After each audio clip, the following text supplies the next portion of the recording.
2024 தேர்தலில் என்ன பண்ண பார்த்தாங்க தெரியுமா? 5 தொகுதி காங்கிரஸ் கொடுக்க பார்த்தாங்க. இந்த எலெக்ஷனில் 20 தொகுதியாக மாற்றுவதற்கு திமுக முயற்சி செய்யுதுன்னு தகவல் போகுது. உள்ளதும் போச்சுடா அப்படின்னு. புறச்சூழ்நிலை எப்படி இருக்கு?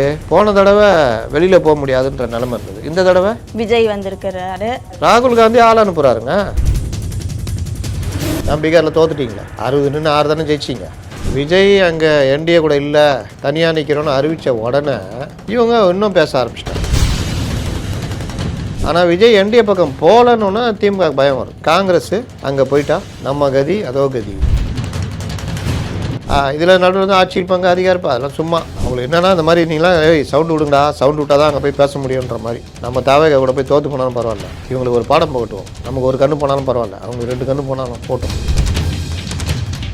தாவேக காங்கிரஸ்னுக்கு சேர்ந்தா பெரிய இழப்பு இவங்களுக்குன்றது இன்னும் தெரியாமல் இருக்கிறாங்க. அதே மாதிரி திமுகவுக்கும் காங்கிரஸ் வேணும் அப்படின்ற ஒரு நிலைப்பாடு தானே தமிழ்நாட்டில். அதை தான் சொல்கிறேன். திமுக காங்கிரஸ் இல்லைன்னா சிஎம் 200 இடம் 200 இந்த மாதிரிலாம் கூட்டணி இருந்தால்தான் மக்கள் வந்து நம்புவாங்க. சகோதரங்க இதெல்லாம் உருட்டுறது. என் கட்சிக்கு என்ன, என்னால் நீ சம்பாதிக்கிற, உன்னால் நான் சம்பாதிக்கணும், என்னால் நீ நல்லா இருக்கிற ஆட்சி பிடிக்கணும்னா அந்த ஆட்சியில் எங்களுக்கும் பங்கு கொடு. நீ 5 வருஷம் இப்படியே ஓட்டுவோம், நாங்கள் வேடிக்கை பார்த்துன்னே இருக்கணுமா?